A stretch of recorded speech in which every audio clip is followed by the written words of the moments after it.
Miss Rumphius. Story and pictures by Barbara Cooney.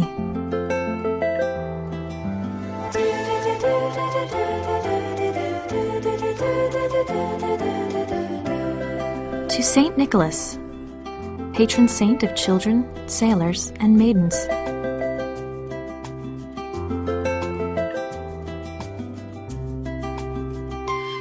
The lupine lady lives in a small house overlooking the sea. In between the rocks around her house grow blue and purple and rose-colored flowers.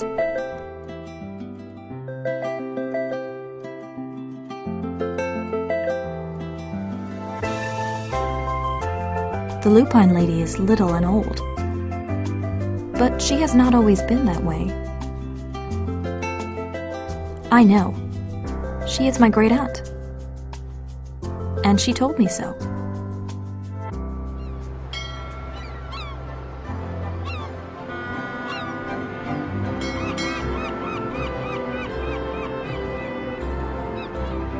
Once upon a time, she was a little girl named Alice, who lived in a city by the sea.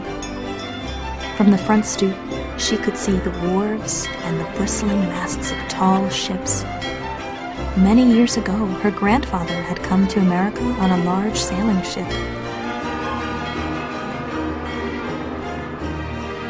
Now he worked in the shop at the bottom of the house, making figureheads for the prows of ships and carving Indians out of wood to put in front of cigar stores.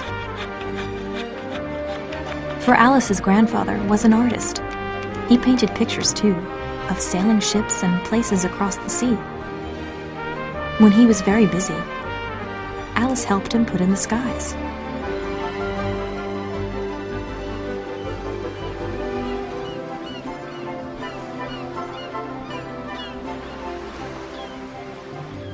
In the evening, Alice sat on her grandfather's knee and listened to his stories of faraway places.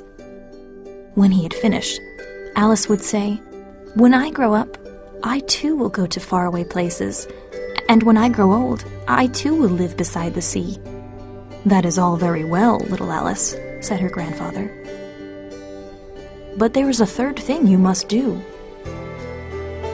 "What is that?" asked Alice. "You must do something to make the world more beautiful," said her grandfather.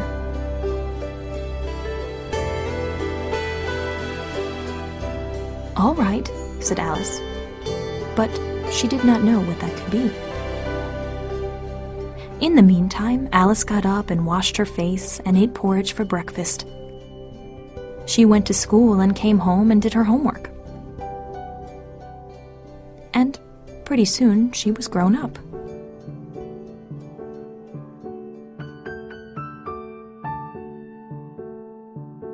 Then my great-aunt Alice set out to do the 3 things she had told her grandfather she was going to do. She left home and went to live in another city, far from the sea and the salt air. There she worked in a library, dusting books and keeping them from getting mixed up, and helping people find the ones they wanted. Some of the books told her about faraway places. People called her Miss Rumphius now.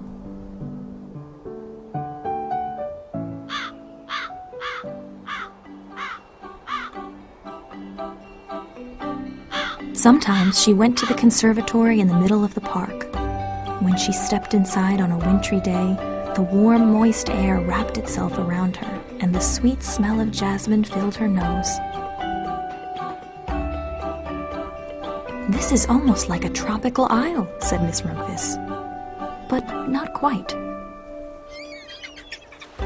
So, Miss Rumphius went to a real tropical island, where people kept cockatoos and monkeys as pets. She walked on long beaches, picking up beautiful shells. One day she met the Bapa Raja, king of a fishing village. "You must be tired," he said. "Come into my house and rest." So Miss Rumphius went in and met the Bapa Raja's wife. The Bapa Raja himself fetched a green coconut and cut a slice off the top, so that Miss Rumphius could drink the coconut water inside.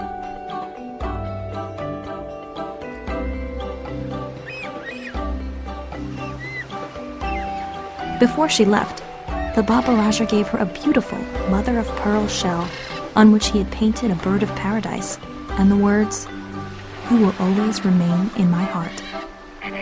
"You will always remain in mine too," said Miss Rumphius. My great-aunt Miss Alice Rumphius climbed tall mountains where the snow never melted. She went through jungles and across deserts. She saw lions playing and kangaroos jumping. And everywhere, she made friends she would never forget. Finally, she came to the land of the lotus eaters, and there, getting off a camel, she hurt her back. "What a foolish thing to do," said Miss Rumphius. "Well, I have certainly seen faraway places. Maybe it is time to find my place by the sea." And it was. And she did.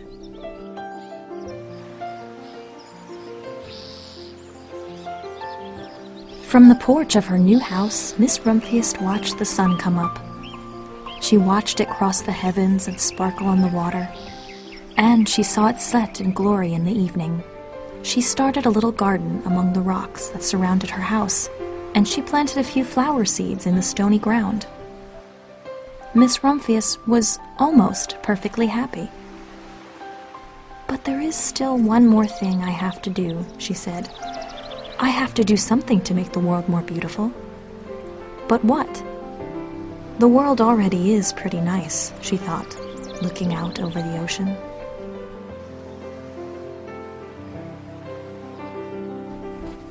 The next spring, Miss Rumphius was not very well.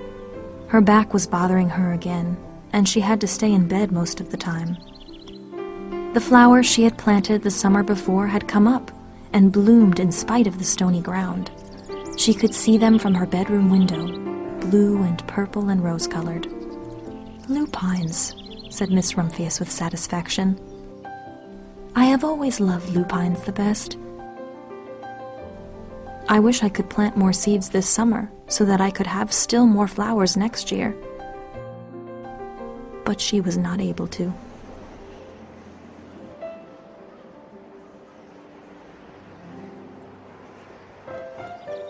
After a hard winter, spring came.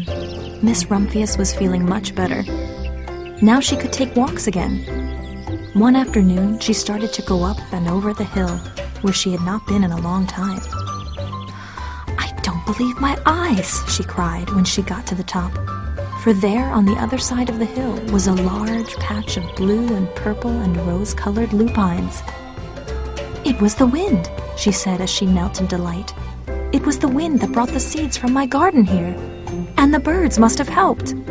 Then Miss Rumphius had a wonderful idea. She hurried home and got out her seed catalogs. She sent off to the very best seed house for 5 bushels of lupine seed.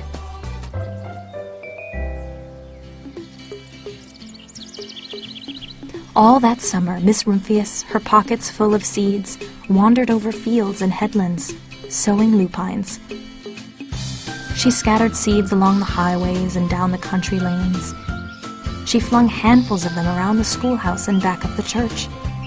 She tossed them into hollows and along stone walls. Her back didn't hurt her any more at all. Now some people called her that crazy old lady. The next spring, there were lupines everywhere. Fields and hillsides were covered with blue and purple and rose-colored flowers. They bloomed along the highways and down the lanes. Bright patches lay around the schoolhouse and back of the church. Down in the hollows and along the stone walls grew the beautiful flowers. Miss Rumphius had done the third, the most difficult thing of all.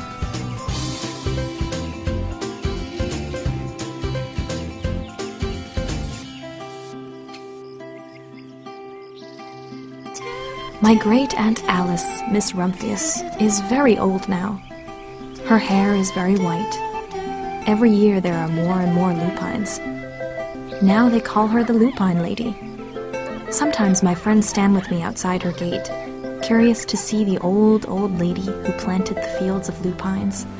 When she invites us in, they come slowly. They think she's the oldest woman in the world. Often she tells us stories of faraway places.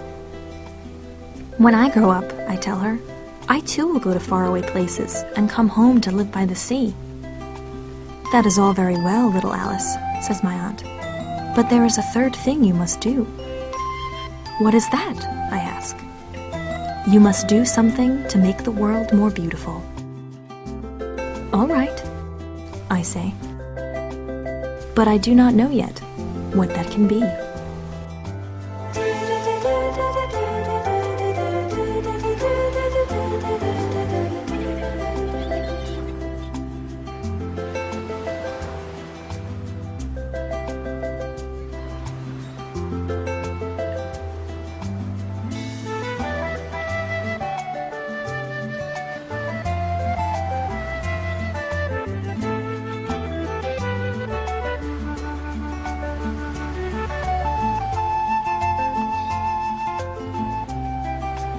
Miss Rumphius, as read by Tara Rose Stromberg.